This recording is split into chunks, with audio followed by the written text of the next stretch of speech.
ఈరోజే శ్రావణ బుధవారం, ఎంతో పవిత్రమైన విశిష్టమైన రోజు. శ్రావణ మాసము అంటే లక్ష్మీదేవికి ప్రీతికరమైన రోజు. మరి ఆ లక్ష్మీదేవి మహత్యాన్ని తెలిపే ఒక విశేషమైన కథను ఇప్పుడు ఈ వీడియోలో తెలుసుకుందాం. ఈ కథను విన్నంతనే సకల పాపాలు తొలగి సకల శుభాలు కలుగుతాయి. మరి ఆ కథ ఏంటో ఇప్పుడు విందాం. ఓ భక్తులారా, ఆయురారోగ్యాలు, దైవచింతన, సత్సంతానము ఎంత ప్రధానమో జీవులకు విద్య కూడా అంతే ముఖ్యం. విద్య లేనిచే మనం మనజాలం. విద్య లేనివాడు వింత పశువు అని చెప్తూ ఉంటారు కదా. సృష్టిలోని ఇతర జంతు, పక్షి, కీటకాదులకు మానవులకు గల భేదంతో విద్య ఉత్కృష్టమైనది. వాణి, సరస్వతి, గీర్వాణి, భారతి మొదలగు వివిధ నామాలతో పిలువబడే శ్రీ మహాలక్ష్మి యొక్క సప్తమ కలయే శ్రీ విద్యాలక్ష్మి. చదువుకోవడమే కాదు, ఆ చదువు సత్ఫలితాలను ప్రసాదించాలి అన్నా తప్పకుండా విద్యాలక్ష్మిని ఆరాధించాలి. ఆ అమ్మ కరుణ ఉంటే మగవాడు సైతం మాట్లాడతాడు. సర్వ విద్యలకు ఆధారభూతమైన ఆ విద్యాలక్ష్మి సర్వదా మనలని అనుగ్రహించుగాక. మనయందు నిత్య ప్రసన్నమగుగాక. ఆ విద్యాలక్ష్మి యొక్క దయకు ఉదాహరణగా ఒకానొక కథను ఇప్పుడు చెప్పుకుందాం. పూర్వయుగంలో కోసల దేశంలో దేవదత్తుడు అనే బ్రాహ్మణుడు ఉండేవాడు. అతనికి సంతానం లేదు. అందువల్ల యజ్ఞం చేశాడు. ఆ యజ్ఞంలో ఉద్గాతగా గోబిలుడు అనే బ్రాహ్మణుణ్ణి నియమించాడు. ఏ కారణం వల్లో ఆ గోబిలుడికి ఆ సమయంలో యగశ్వాస దిగశ్వాస కావడం చేత మంత్రపఠనంలో చిన్న స్వరభంగమైనది. అందుకు దేవదత్తుడు కోపగించి, ఓరి గోబిలా, సంతానార్థమై శవనం చేస్తూ ఉండగా స్వరభంగం చేశావేమిటి అని కసిరాడు. అందుకు అలిగిన గోబిలుడు, ఇంత కోపిష్టివాడికి యజ్ఞం ఎందుకు? స్వరభంగమైతే ప్రాయశ్చిత్తం చేసుకోవచ్చు, అంతేకాని యజ్ఞ దీక్షలో ఉండి ఉద్గాతపై కోపగించడం పాపహేతువు అని తలచి ఇలా పలికాడు. నీకీ జన్మలో కొడుకు పుట్టినా పుట్టుగాక, వాడు విద్యారహితుడై మూర్ఖుడు అవుగాక అని శపించాడు. దీంతో దేవదత్తుడు భయపడిపోయాడు. గోబిలుడు అతన్ని శపించాడు. కాని శాపాన్ని తిప్పే శక్తి తనకు లేదు అన్నాడు గోబిలుడు. యజ్ఞం అయిపోయింది. యజ్ఞఫలంగా దేవదత్తుడికి ఒక కొడుకు పుట్టాడు. వానికి ఉతద్యుడు అనే పేరు పెట్టారు. కాని శాపం కారణంగా అతను వట్టి మూర్ఖుడు, మూగవాడు అయ్యాడు. మాట్లాడలేకుండా ఉన్నాడు. చదువు అబ్బలేదు. ఏదీ అర్థం చేసుకోలేడు. విద్యలేని వారిని ఎవరూ గౌరవించరు కదా. అందున బ్రాహ్మణులయందు అసలే గౌరవించరు. దేవదత్తుడు ఎంతగా ప్రయత్నించినా కొడుకును తీర్చిదిద్దుకోలేకపోవడం వల్ల విసుగు పుట్టి ఒక్కగానొక్క కొడుకును ఇంటి నుండి తరిమేశాడు. అమాయకుడైన ఉతద్యుడు గంగా తీరం చేరి అక్కడ అడవిలో ఒక గుడిసె వేసుకుని ఏకాకిగా బతుకుతున్నాడు. చదువు రానందుకు, పుట్టకముందే శాపం పట్టినందుకు, అయినవారు తరిమేసినందుకు ఎంతగానో ఏడుస్తూ ఉన్నాడు. ఒకరోజు ఒక ఋషి ఆ గుడిసె వద్ద నుండి పోతూ లోనుండి వస్తున్న ఉతద్యుని రోదన ధ్వనికి ఆశ్చర్యపడి లోపలికి వెళ్లి అతన్ని పలకరించాడు. ఋషికి తన కష్టం తెలుపుకున్నాడు ఉతద్యుడు. ఆ మాత్రానికే 2 గడియల కాలం పట్టింది. అతని స్థితికి ఋషి హృదయం కరిగింది. అతనికి ధైర్యం చెప్పి ఋషి ఇలా పలికాడు. నాయనా, విద్యాలక్ష్మిని పూజించు అని చెప్పాడు.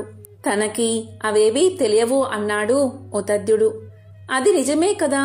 అందుకే ఆ ఋషి విద్యాలక్ష్మిని తనే ప్రార్థించాడు. ఈ అమాయకుణ్ణి అనుగ్రహించు అమ్మా అని వేడుకున్నాడు. ఉతద్యుడు ఊ అని ఏడుస్తున్నాడు. అంతట ఋషి ఇలా పలికాడు.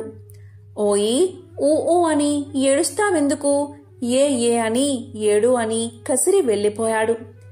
వెంటనే ఉతద్యుడు ఊ అండమ్మాని ఏ అని ఏడవసాగాడు. ఆ అమ్మవారి లీల అనంతం. ఎవరిని ఎలా అనుగ్రహిస్తుందో ఎవరికి తెలుసు? పరాశక్తి యొక్క ఏకాక్షర బీజమే ఏకారం. అది ఉతద్యుని ఏడుపులో అర్ధ బిందుయుక్తమైనది. ఉతద్యుడు ఋషిప్రోక్తమట్లు మనసులో విద్యాలక్ష్మిని తలుచుకుంటూ ఏడుస్తూనే ఉన్నాడు. కాలం దొర్లుతుంది. క్రమక్రమంగా అతనికి లోక విషయాలు ఎరుకుపడసాగాయి. అతనిలో మేధ అభివృద్ధి సాగినది. అతని ఆలోచనలే పూజా సర్వస్వంగా, అతని కన్నీరే పాదాభిషేక ద్రవంగా, అతని ఓ ఏలే జపంగా స్వీకరించింది విద్యాలక్ష్మి. కాని తన అభివృద్ధి కూడా అతనికి తెలిసి వచ్చుటలేదు. ఇలా ఉండగా ఒకనాడు వేటగాడిచే దెబ్బతిన్న లేడీ రివ్వున వచ్చి ఉతద్యుని గుడిసెలో దాకుంది. అది చూశాడు ఉతద్యుడు. లేడి పిల్లే కదా అని దాన్నేమీ చెయ్యలేదు. తాను మాత్రం గుడిసె బయటకు వచ్చి కూర్చున్నాడు. అంతలోనే ఒక బోయవాడు విల్లమ్ములతో అక్కడకు వచ్చాడు. వచ్చి ఉతద్యుణ్ణి చూసి, అయ్యా, బ్రాహ్మణ్లా ఉన్నావు. అసత్యం చెప్పకూడదు సుమా. నీవు చెప్పింది సత్యమే అని నేను నమ్ముతాను. కాబట్టి నిజమే చెప్పు. నేను వేటాడినా లేటి ఇటుగా పారిపోయి వచ్చింది. దాన్నేమైనా నువ్వు చూసావా? ఎటు పోయిందో, ఏ మూలలో దాకుందో సత్యం చెప్పు. వేట లేకపోతే నా సంసారం ఆకలితో చనిపోతుంది అని పలికాడు వేటగాడు. ఉతద్యుడు ధర్మ సంకటంలో పడ్డాడు. అసత్యం ఆడకూడదు. నిజం చెప్తే లేడి చనిపోతుంది. చెప్పకపోతే బోయవాని సంసారం పోతుంది. అతడు దుఃఖిస్తూ, ఇలాంటి సమస్య పరిష్కరించడానికి చదువులేదు కదా అని లోలోపలే బాధపడుతూ శ్రీ విద్యాలక్ష్మి దయవల్ల టక్కున అతనికి ఒక శ్లోకం వచ్చింది. అతను ఇలా పలికాడు. ఓ బోయవాడా, దేనినైనా చూడగలిగిన వాడికి, అంటే కన్నులకు మాట్లాడే శక్తి లేదు. మాటలాడేదానికి, అంటే నోటికి చూసే శక్తి లేదు. ఓ కిరాతకుడా, నేనేదో నా ధ్యానంలో నేనుండగా నీవెందుకు నన్ను లేడికై పదే పదే అడుగుతావు అని ప్రశ్నించాడు. తక్షణమే అదృశ్య దేవతలు సత్యం సత్యం అని పలికారు. అతనికి సత్యవ్రతుడు అనే బిరుదు ఇచ్చారు. అప్పుడు బోయవాడు ఉతద్యుడికి నమస్కారం చేసి వెళ్లిపోయి అతని గురించి పట్టణంలో చెప్పసాగాడు. మరికొంత కాలానికి ఆ సత్యవ్రతుడే శ్రీ విద్యాలక్ష్మి కృపా కటాక్షలచే మహాకవి అయ్యాడు.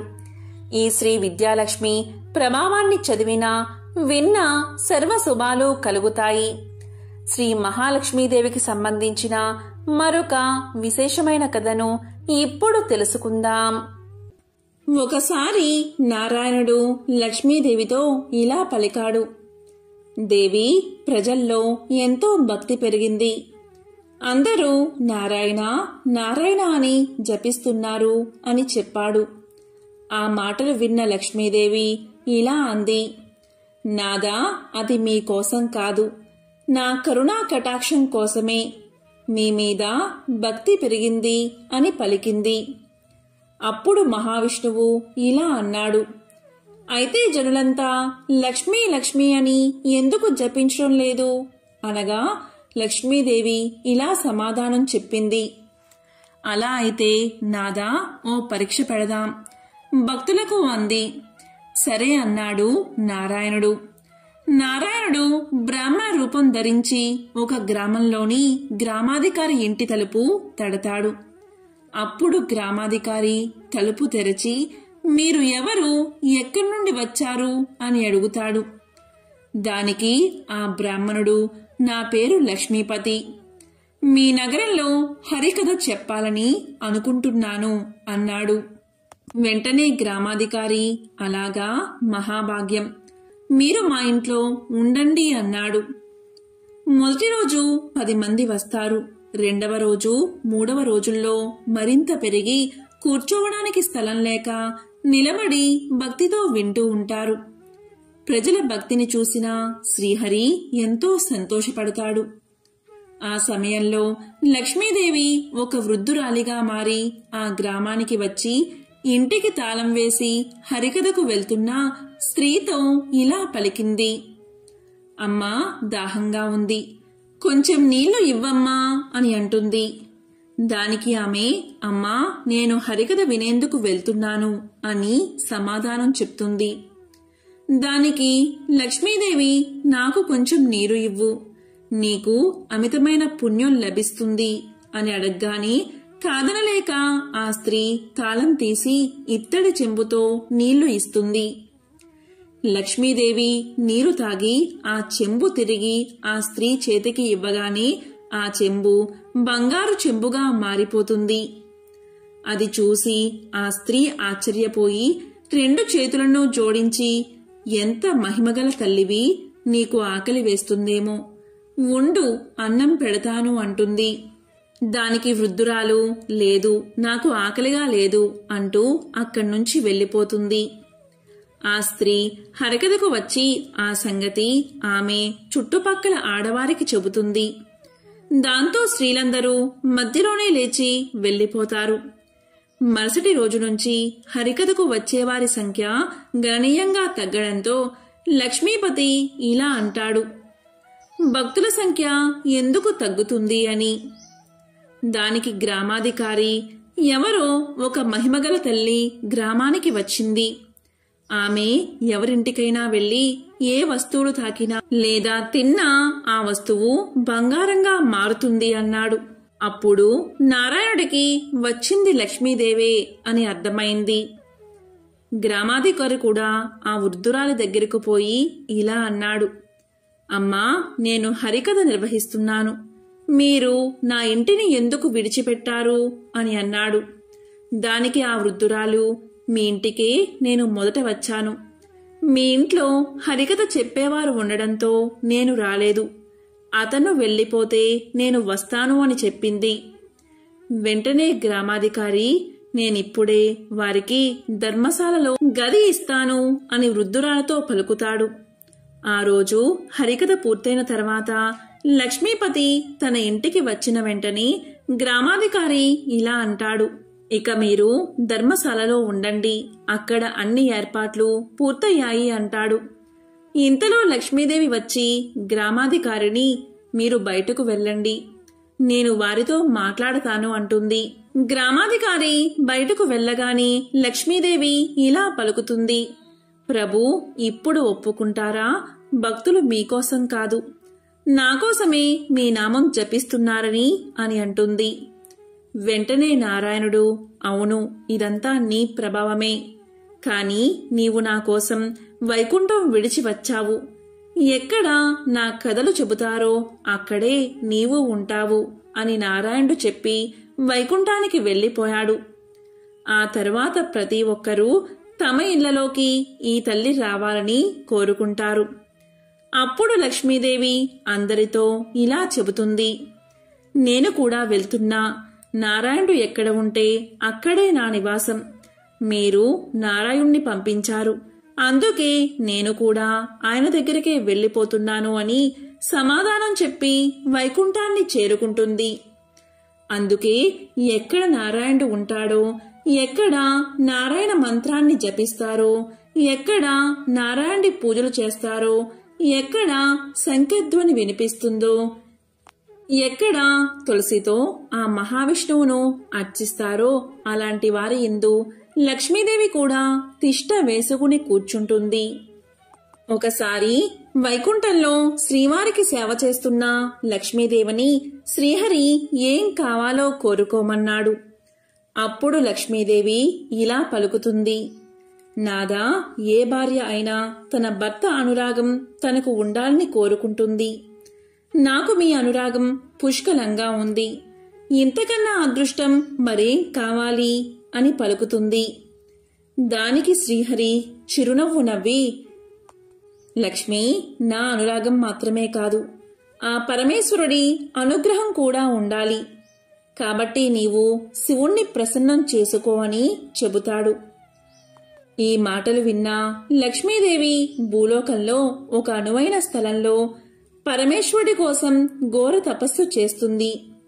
అయితే ఈ తపస్సును ప్రారంభించడానికి ముందుగా వినాయకుడి పూజ చేయడం మర్చిపోతుంది. వినాయకుడి పూజ చేయకుండా తపస్సును ప్రారంభించిన లక్ష్మీదేవికి శివ పంచాక్షరి జపం చేద్దాము అనుకున్నప్పటికీ తపస్సుపై ఆమె మనసు లగ్నం కాలేకపోయింది. ఈ క్రమంలోనే ఆమె దూరదృష్టితో అసలు విషయం తెలుసుకుని వినాయకుడి పూజ చేసి పరమేశ్వరుడి కోసం తపస్సు చేసింది. ఎంత తపస్సు చేసినా పరమేశ్వరుడు రాకపోగా ఆమె దేహం నుంచి అగ్నిజ్వాలలు బయటకు వస్తూ సమస్తాన్ని దహించడానికి ప్రయత్నిస్తున్న సమయంలో ఋషులు పరమేశ్వరుని వేడుకోగా పరమేశ్వరుడు నందిని భూమిపైకి పంపిస్తాడు. తన మనోభీష్టం నెరవేరాలంటే రుద్రహోమం చెయ్యాలని బ్రాహ్మణ వేషంలో ఉన్న నందీశ్వరుడు లక్ష్మీదేవికి తెలియచేస్తాడు. ఈ క్రమంలో హోమాన్ని ప్రారంభించిన లక్ష్మీదేవి హోమం నుంచి ఒక భయంకర రూపం బయటకు వచ్చి ఆకలి ఆకలి అంటూ ఆర్తనాదాలు చేస్తుంది. ఆ సమయంలో లక్ష్మీదేవి తన వామవాగపు స్తనాన్ని ఖండించి అక్కడ సమర్పించగా దానితో పరమేశ్వరుడు ప్రత్యక్షమై లక్ష్మీదేవి భక్తికి మెచ్చి లక్ష్మీదేవి వక్షభాగంలో ఎలాంటి లోపం లేకుండా చేసి ఏం వరం కావాలో కోరుకోమంటాడు. అప్పుడు లక్ష్మీదేవి ఇలా పలుకుతుంది: పరమేశ్వరా, అన్ని వేళలా నాకు నీ అనుగ్రహం కావాలి అని కోరుకుంటుంది. దానికి పరమేశ్వరుడు తదాస్తు, నీవు విష్ణు వక్షస్థలంలో స్థిరంగా ఉంటావు అని వరాన్ని ఇవ్వడం వల్ల లక్ష్మీదేవి విష్ణుమూర్తి వక్షస్థలంలో కొలువై ఉంది. లక్ష్మీదేవిని పూజించేటప్పుడు పూజా మందిరంలో రంగురంగుల ముగ్గులు వేసి దీపాన్ని వెలిగించాలి. ఆవు నెయ్యితో వీలైతే తామర ఒత్తులతో దీపాన్ని వెలిగించండి. మధ్య దేశంలో నంది అనే గ్రామముంది. దానిలో నివసిస్తున్న బ్రాహ్మణుడు వేదాలు శాస్త్రాలు వల్లించడమే కాదు, అవి చెప్పిన ధర్మాలను యథాశక్తిగా ఆచరణలో పెడుతున్న కర్మిష్టి. అతని పేరే కశ్యపుడు. అతని ఇల్లాలు అతనికి తగిన బుద్ధిమంతురాలు, మహాపతివ్రత. ఆమె పేరు సావిత్రి. ఏ పనిలోనూ సోమరితనం లేకుండా పతి ఆజ్ఞకు కట్టుబడి ఇంటిని పాల సముద్రంగా చేసుకున్న గృహలక్ష్మి. ఆ నంది గ్రామానికి ఆమడ దూరంలో ఒక చిన్న గ్రామముంది. ఆ గ్రామంలో యజ్ఞశర్మ అనే బ్రాహ్మణుడు నివసిస్తూ ఉండేవాడు. బాగా చదువుకోకపోయినా పురోహిత వృత్తికి తగిన స్మార్త ప్రక్రియ చేయించడానికి తగినంత చదువు కలవాడు. ఆ ఇంట ఈ ఇంట పొరుగు ఊళ్ళల్లో నోములు వ్రతాలు చేస్తూ వాటితో వచ్చే బియ్యము పిండి తీసుకుని వచ్చి భార్యకు ఇస్తూ కాలాన్ని వెళ్లబుచ్చుతున్నాడు. చెప్పవలసి వస్తే అతను పేదవాడు. అతని భార్య పేరు రోహిణి. సర్వ శుభ లక్షణాలు కల బుద్ధిమంతురాలు. ఆ దంపతులకు లేకలేక ఒక కుమారుడు జన్మించాడు. అతనికి యజ్ఞశర్మ జాతక కర్మ నామకరణము చేయించి దేవశర్మ అని పేరు పెట్టాడు. ఆ పిల్లవాడు చక్కగా పెరిగి 5 ఏళ్లు రాగానే అక్షరాభ్యాసం, 7 ఏళ్లు రాగానే ఉపనయనం చేశాడు. ఆకస్మికంగా యజ్ఞశర్మ కన్ను మూశాడు. కొడుకు తల్లి అనాథ జీవులు అయ్యారు. ఆ కొడుకు తల్లిని ఓదార్చి వీరి దగ్గర వారి దగ్గర యాచించి కాశీ, గయా, ప్రయాగ పుణ్యక్షేత్రాలకు వెళ్లాడు. తండ్రికి యథాతథంగా పారలౌకిక క్రియాకాండను నిర్వర్తించాడు. అలాగే దేశాటనం చేసి నంది గ్రామానికి తిరిగి వచ్చి అక్కడ ఊరి వెలుపల ఒక దేవాలయంలో ఉంటూ జపం తపం ఆచరిస్తూ ఉన్నాడు. అనుష్ఠానం అయిన తర్వాత గ్రామానికి వెళ్లి ఏ ఇల్లాలో ఆదరించి పెట్టిన భిక్షాన్నంతో ఆకలి చిచ్చును తీర్చుకుంటూ ఉండేవాడు. ఆ ఆలయానికి పక్కనే ఉన్న చెరువు నీటితో దప్పిక తీర్చుకుంటూ కాలక్షేపం చేస్తున్నాడు. జప తపాదులు కొనసాగిస్తున్నాడు. ఒకరోజు సరస్సులో స్నానం చేసి ఆలయ ఆవరణలో ఉన్న చెట్టు కింద కట్టుబట్టలు ఆరవేసి జపానికి కూర్చున్నాడు దేవశర్మ. అంతలోనే ఆరిన బట్టల మీద రెట్టలు పడ్డాయి. ఏమిటా అని పైకి చూశాడు దేవశర్మ. కొమ్మ మీద తెల్లని కొంగ, నల్లని కాకి ఉన్నాయి. దానితో దేవశర్మకు కోపం వచ్చి కోప దృష్టిని ఆ రెండిటి మీద సారించాడు. ఆ కోప దృష్టికి ఆ రెండు అక్కడికక్కడే చనిపోయి కింద పడిపోయాయి. అప్పుడు దేవశర్మ ఇలా అనుకున్నాడు: నా బట్టల మీద రెట్ట వేసినందుకు వీటికి తగిన శాస్తే జరిగిందని ముందు సంతోషించాడు. కాని క్షణకాలం గడిచాక అయ్యో, నోరు తెలియని పక్షులు నా కోపానికి ఆహుతులు అయిపోయాయే అని బాధపడ్డాడు. ఒక కర్ర తీసుకుని ఆ రెండిటిని దూరంగా పారివేశాడు. చెరువులో కట్టు బట్టలను శుద్ధి చేసుకుని స్నానం చేసి ఆలయానికి చేరుకున్నాడు. ఇంతలో మిట్ట మధ్యాహ్న సమయమైంది. భిక్షాటనికి గ్రామంలోకి వెళ్లాడు.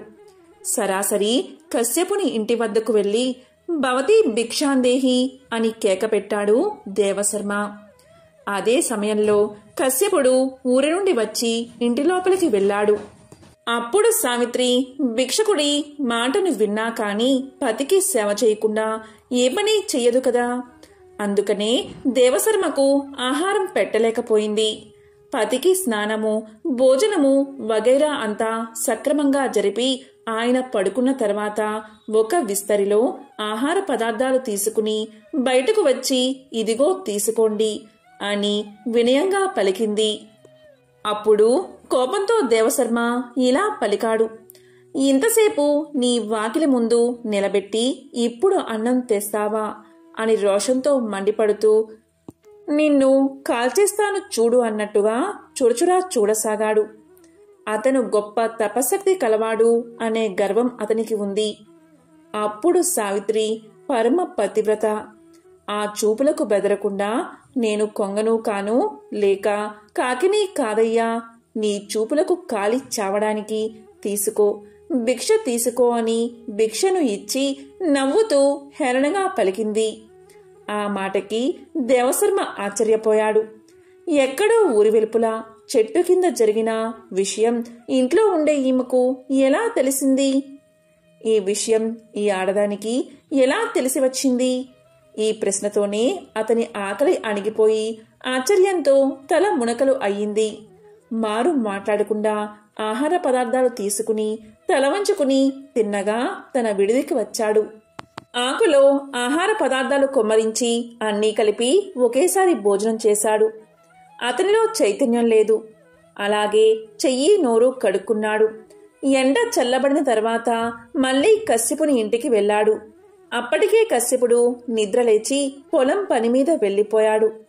తరువాత సావిత్రి తీరుబడిగా ఏవో పురాణ కథలు చదువుకుంటూ ఉంది. ఇంతలో అమ్మ అనే కేక వినబడగానే ఆమె నిదానంగా బయటకు వచ్చి వేరి వసారాలోకి తొంగి చూసింది.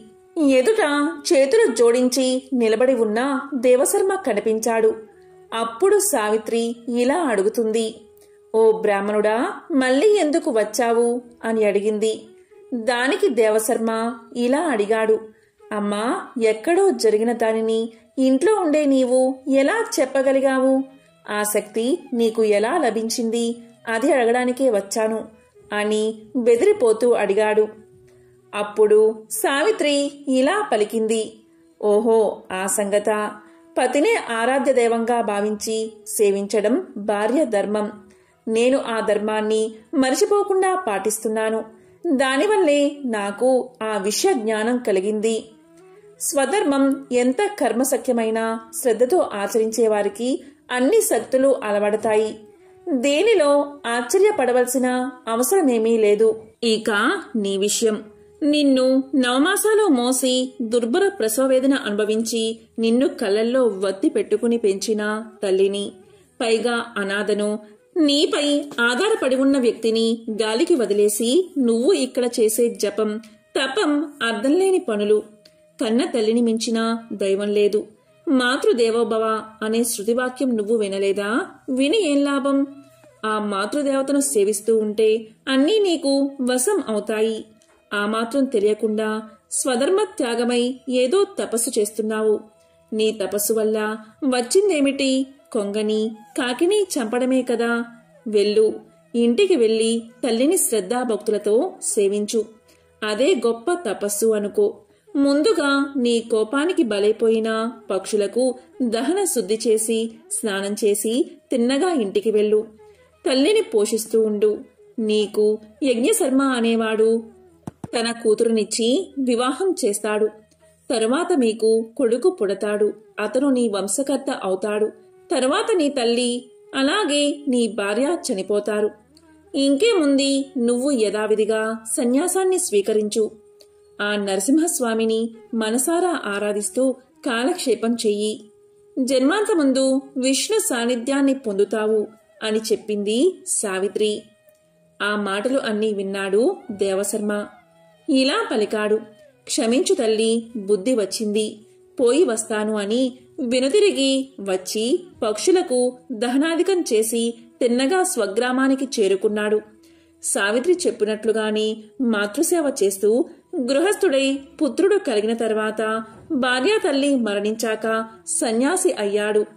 ఆ నరసింహస్వామిని నమ్మి ఆరాధిస్తూ జన్మాంతమందు విష్ణు సాన్నిధ్యాన్ని చేరుకున్నాడు. ఎంతో పవిత్రమైన విశేషమైన ఈ కథను విన్నవారికి సకల శుభాలు కలుగుతాయి. మరి ఒక కథను ఇప్పుడు తెలుసుకుందాం.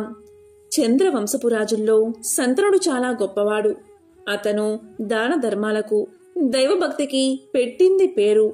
బల పరాక్రమాలకు, చక్కటి పరిపాలనకు అంటే పేరు పొందినవాడు.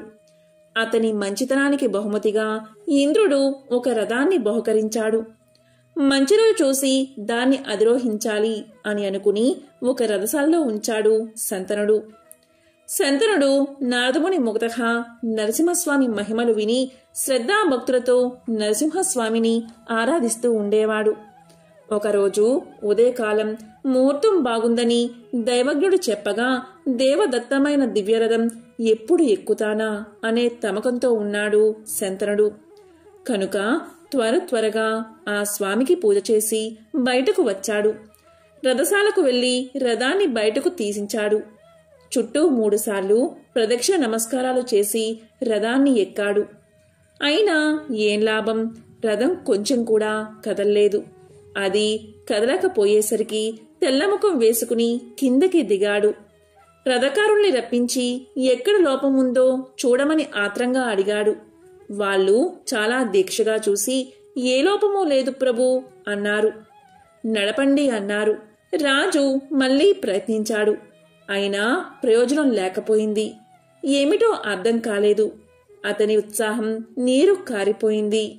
తెల్లమొహం వేసుకుని వెలవెల్లాడుతూ అంతఃపురానికి చేరుకున్నాడు. అక్కడ దిగాలుగా కూర్చుని ఇష్ట దైవాన్ని స్మరిస్తూ ఉండగా నారదుడు వచ్చాడు. నారదుడికి రథ వృత్తాంతాన్ని వివరించి చెప్పాడు శంతనుడు. అప్పుడు నారదుడు కళ్ళు మూసుకుని ధ్యానం చేసి అక్కడ జరిగిన విషయాన్ని తెలుసుకున్నాడు. రాజా, దీనికి కారణం మరేదీ లేదు. రథ నిర్మాణంలో ఏ లోపమూ లేదు. నీవు స్వామివారికి నిన్న చేసిన పూజా పుష్పాలను బయట వేశావు కదా. నీవు బయటికి వెళ్లడంలో వాటిని దాటి వెళ్లావు. నిర్మాల్యాన్ని ఎవరి కాళ్లకు తగలని విధంగా ఒక మూలగా వెయ్యాలి. వాటిని దాటడం వల్ల వచ్చిన దోషమే నీ రథ గమనాన్ని కొట్టింది. నీ మాటకేమి నీకు రథం ఇచ్చిన ఆ ఇంద్రుడి కొడుకు కూడా ఇలాంటి ఆటంకమే కలిగింది. ఆ కథ చెప్తాను, శ్రద్ధగా విను అంటూ శంతనుడికి నారదుడు ఇలా చెప్పడం మొదలుపెట్టాడు. పూర్వం అంతర్వేది అనే ఒక చిన్న పట్టణంలో రవి అనే ఒక మాలకారుడు రకరకాల పువ్వుల దండలు రమ్యంగా అల్లి మొదట అల్లిన దండలు 3 ముచ్చటగా నరసింహస్వామికి సమర్పించేవాడు. ఆ దండలు అల్లడంలో అతని భార్య కూడా నిపుణురాలు. ఇద్దరూ దండలు అల్లడంలో ఎంతో శ్రద్ధను చూపించేవారు. స్వామికి సమర్పించగా మిగిలినవి పురోహితుడికి, దేవపూజలు చేసేవారికి, కొన్ని అంగడిలో అమ్మడానికి నిర్ణయించుకున్నారు. ఆ పూలదండలను అమ్మగా వచ్చిన సొమ్ముతో కుటుంబ పోషణ జరుపుకునేవారు. మరి ప్రతిరోజు పూలదండలు కావాలి అంటే పువ్వులు సమృద్ధిగా ఉండాలి కదా.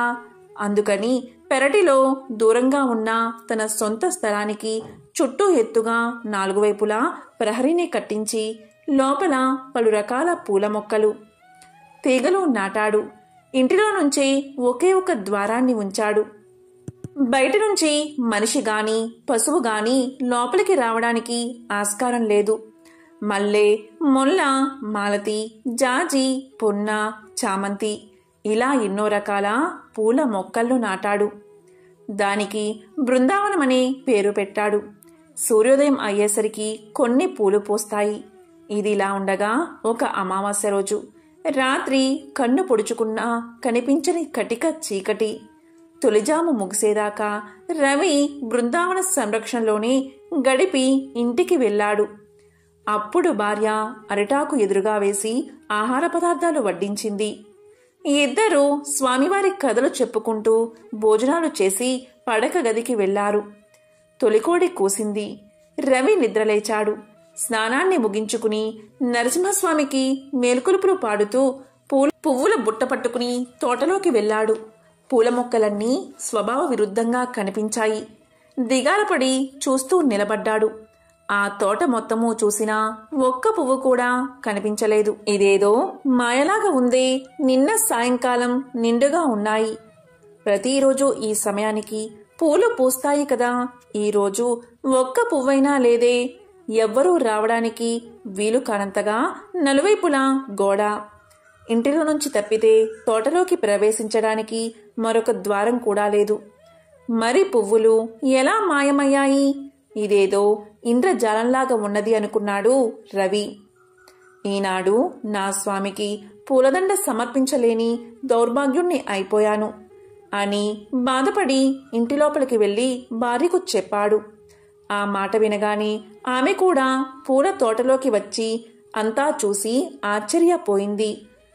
ఈ తప్పు ఎవరిదో స్వామివారే సెలవివ్వాలి అని ఒక్క మాట అంది. బాగా తెల్లవారిన తర్వాత రవి తోటలోకి వెళ్లి అక్కడక్కడ కొసామసా ఉన్న పువ్వులను కోసుకుని వచ్చి ఇంట్లో ఉన్న నరసింహస్వామి విగ్రహానికి సమర్పించి తృప్తి పడ్డాడు. ఆ రాత్రి స్వామివారిని ప్రార్థించి పక్క మీద వాలాడు. తరువాత కొంతసేపటికి నిద్ర పట్టింది. అర్ధరాత్రి సమయంలో కలలో స్వామివారు కనిపించి ఇలా పలికారు: రవి, విచారించకు. ఈనాడు నన్ను పూజించిన పూలు తీసుకువెళ్లి తోటకి అవతల వేసిరా. పువ్వుల కోసం వచ్చిన ఆ ఇంద్రుని కొడుకు దొంగాట కట్టిపోతుంది అని చెప్పి అదృశ్యమయ్యాడు. అప్పుడు రవి చప్పున లేచి కలకథను భార్యకు వివరించి చెప్పాడు. ఇంద్రుడి కొడుక ఈ పని చేశాడు అని ఆమె ఆశ్చర్యపోయింది. వెంటనే రవి పూజా గృహంలోకి వెళ్లి నిర్మాల్యాన్ని తీసుకువచ్చి తోట గోడ పక్కన వేశాడు. దివ్యరథం గంటల చప్పుడు వినిపించింది.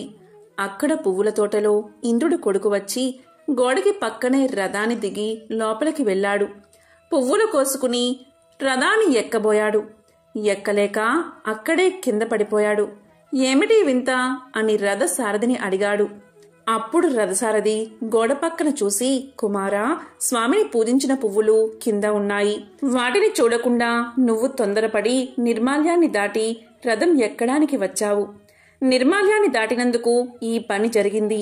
ఈ దోషం పోవడానికి నువ్వు తిన్నగా కురుక్షేత్రానికి వెళ్ళు. అక్కడ మునులు యజ్ఞం చేస్తున్నారు. ఆ యజ్ఞం చూడడానికి దేశ దేశాల నుంచి ఎందరో రాజులు వచ్చి ఉన్నారు. వారు భోజనాలు చేసి విడిచిన ఎంగిలాకులు తీసి అవతల పారేస్తూ ఆ ప్రదేశమంతా నీళ్లతో శుద్ధి చేస్తూ ఉంటూ అలా 12 సంవత్సరాలు చేస్తే ఆ నిర్మాల్యాన్ని దాటినందువల్ల వచ్చే పాపం తొలగిపోతుంది. అదే దీనికి పరిహారం. మేము అమరావతి వెళ్తాము, వెళ్ళు అని సారథి అప్సరసను రథంపై ఎక్కించుకుని స్వర్గానికి వెళ్లిపోయాడు.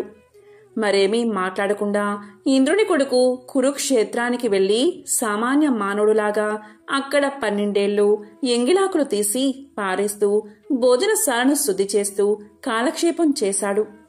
తరువాత అమరావతి చేరుకున్నాడు. విన్నావా మహారాజా, నిర్మాల్యాన్ని ఏ దేవతకు సంబంధించిందైనా సరే అస్సలు దాటకూడదు. వెళ్ళు, నువ్వు కూడా కురుక్షేత్రానికి వెళ్లి అక్కడ యాత్రికులు భుజించి లేవగానే ఆ ఎంగిలి విస్తర్లు తీసి అవతల పారవేసి ఆ ప్రదేశమంతా నీటితో శుద్ధి చేస్తూ ఉండు. అలా 12 సంవత్సరాలు చేస్తే నీవు పవిత్రుడు అవుతావు.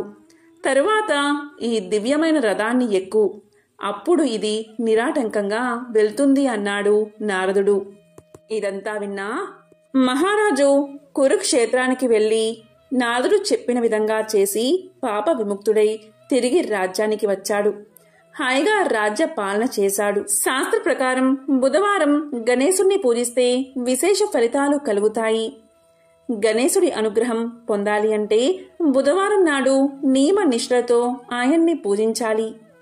పూజా సమయంలో ఏం చేయకపోయినా సరే ఓం గ్లౌం గణపత్యే నమః, ఓం గ్లౌం గణపత్యే నమః అనే మంత్రాన్ని జపించాలి.